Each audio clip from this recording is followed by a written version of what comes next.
frustration about, I think, lack of situational awareness when everybody kind of switched off. Sure. The past two matches, have you seen an improvement in that? I have. I have. I think the past two matches have obviously been an improvement, I think, from a focus standpoint. Um, the Nashville game, you go back to it, it's two teams who aren't in the best of form, who are just desperate for points. And so I saw a very concrete focus from us to stay tuned in at all moments of the game.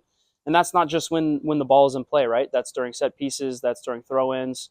Because these are little moments where I think in the past we've maybe switched off and it hasn't led directly to a goal, but maybe it's led to a situation that has then led to a goal, right? And so these are moments that we're trying to improve on as a team. And it's not going to be perfect. It never is, but I've definitely been happy with the way that as a team, we've been really able to hone in and try to tighten things up defensively at the back. Obviously against Nashville, just conceding a penalty and then keeping a clean sheet against Charleston. They might seem like, not that big of a deal, but they're baby steps and steps in the right direction on the defensive side of the ball. And then on the attacking side of the ball, it's important that we continue to be sharp. We're just lacking a little bit of cutting edge, a little bit of sharpness, a little bit of confidence in the final third, because I think this team is capable of scoring goals, and we've proven that in the past. So we just need to get back to that. What have you thought of the team's ability to press effectively this year? I think it's been inconsistent. Certainly, would like to improve on, I think, the cohesion that we have in pressing, and it's situational. You're not going to be able to press for an entire 90 minutes. I don't even think, if you look at the best teams in the world, right? The teams that love to press, the Red Bulls and the Liverpools and the Man Cities, it's just not possible, especially with the demands that the game places on players now. You're not going to be able to do it for the entire game. And so for us to be able to pick and choose our moments when we're able to press effectively as a group, I think that can be a real benefit to us. I think back to like the Cincinnati game. We had a bad first 10, 15 minutes, and then, we actually got some decent half chances off of an effective high press, right? With Sean De Silva winning a couple balls high up the field. Cincinnati was, for as good of a team as they are, they were a little bit flustered when, we started to press high and we started to condense the field and make it smaller. And then it's just, once you win the ball, if you can make one or two passes forward and then find yourself 20 yards from goal, that's going to lead to effective chances for us. And that can be a huge benefit for us trying to, create better scoring chances, because as much as everybody wants to have a 20 to 30 pass sequence in possession that leads to a beautiful goal, the reality of the game, the modern soccer now, is that transition is such a big part of it. And if we can improve on those little fine margins of being able to win the ball high up the field, make one or two passes and be in front of goal and then finish those chances, we're going to make our lives a lot easier. Why isn't that cohesion? Is it just not understanding triggers, not understanding signs? What is it? I think it's hard to pinpoint one specific thing. There have been games where the attacking players, I think, are too unselfish, and we're trying to make that extra pass when actually the better decision would be to shoot. And then there are games where we're too selfish and we're trying to shoot and create chances when maybe patience is more of an important aspect of the buildup and of the chance. So for me, when we get the ball wide, because the things that I look at are, we're really effective at getting our wingers in dangerous positions. And if our wingers are 1v1 with a fullback, then we love those odds, right? We want our wingers to be dangerous. We want them to take players on 1v1. Our service has been inconsistent, and the amount of numbers that we're getting into the box has not been high enough, I think, for us to be truly dangerous, right? I think back to some of these games we've played where we're playing against teams that play with three center backs. DC United, Cincinnati, airplane flying overhead. I don't know if you guys can get that. So DC United, Cincinnati, Columbus, a lot of teams that play with three big center backs, we'll find a good chance to get wide and cross the ball, but we'll have our striker against three center backs in the box by himself, right? And so it's imperative that our opposite side winger, our number 8, our number 10, whoever our attacking players are, when we do get the ball in advantageous positions, that we crash the box with more numbers. Because for me, that's been a little bit of an issue, right? And so I think that's just dedication to know that our players are going to get in good positions to cross the ball, to find service, and then it's just, for lack of a better expression, busting your ass to get in the box so we can create better chances. And so, like I said, I think it's a combination of a lot of different things. And the good news is that, I think we are getting into good positions. It's just a matter of being more consistent in finding better chances.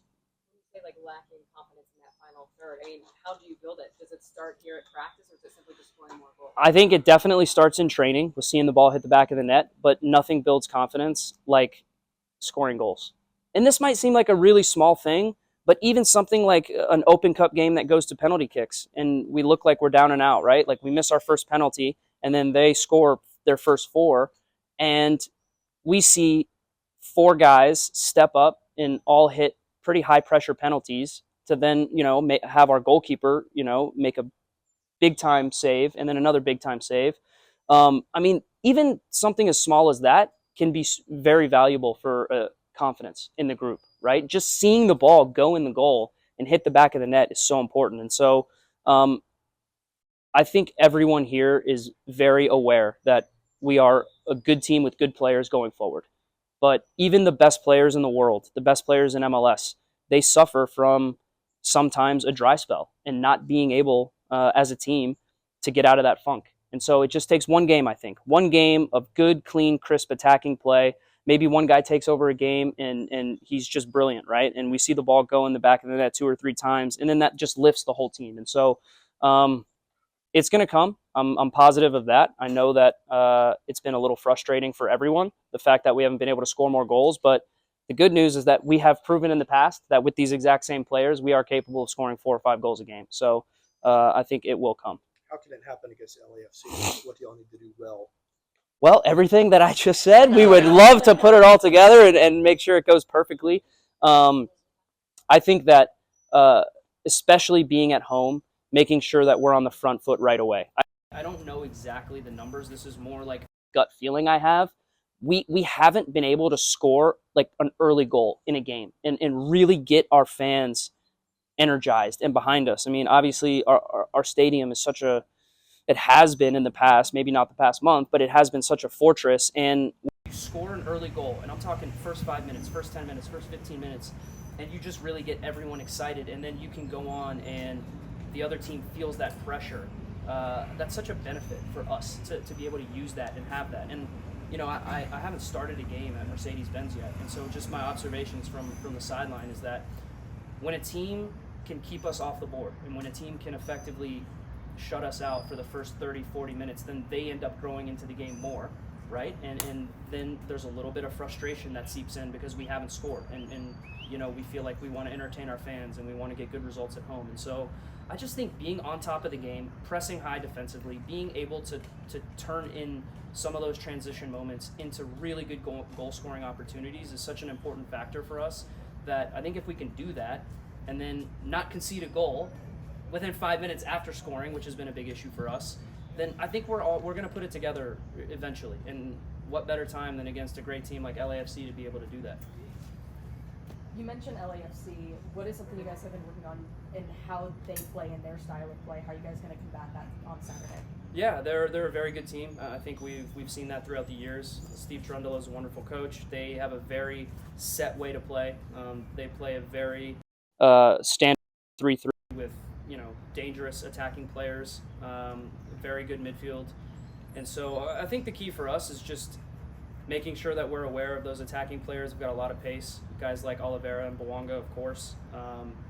Their midfield is a massive aspect of, I think, why they're so solid and such a good team, is they have 3 genuinely good midfielders on both sides of the ball. All 3 of them can attack, all 3 of them can defend.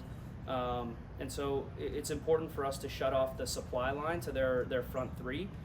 So if we can be effective against their midfield, if we can make sure they don't have a lot of time and space to build a rhythm, I think that's a big focus for us, is making sure that we're on the front foot from the very beginning of the game. And we don't want to let them get into a rhythm, right? So we want to make sure that our high press is effective, more effective than it has been. and we want to make sure that they're under constant pressure the whole game. That's the way to combat how good they are. During this dry spell, it's always tough on the team. So how do you guys as players prevent that frustration from going onto the field and affecting you in a negative way? Like, what do you guys do in the locker room? Well, you have to acknowledge the areas of our game that haven't been good enough. You have to acknowledge and be accountable for mistakes that have led to goals, whether that's individual mistakes or a team-wide effort to just be better. Because some of the goals that we've conceded, it's not just one error. It's multiple individual mistakes that then lead to a good chance for the other team, that then leads to frustration. So it's making sure that we are hyper aware that nobody's happy about where we're at, nobody's satisfied with where we're at, but you can't just allow that frustration to control everything that you do. You want to still have a good mood around the training ground. You want to keep it light. You want to have guys that are not happy with where we're at, but also still keeping a smile on their face, joking around. Because I think if you turn it too negative, then that's when it really snowballs out of control, and guys start to point fingers, and guys start to place blame where maybe that's not beneficial, right? And it's holding yourself accountable first, right? We look in the mirror, we try to understand where I can improve myself, and then we fix those mistakes as a collective, right? And make sure that we don't make those same mistakes over again. And you try to build off little results. Maybe we're not doing great in the league, but you know what? The Open Cup has been a nice reprieve for us. We've been in really tough games, and we've managed to advance in a tournament that is, quite frankly, in my opinion, not an easy tournament to advance in and do well in, because you either play another MLS team or you play these USL 1 and 2 teams that will always make the game difficult for you, right? And full credit to Charleston, because they made the game extremely difficult for us, but we persevered, we came through it as a group.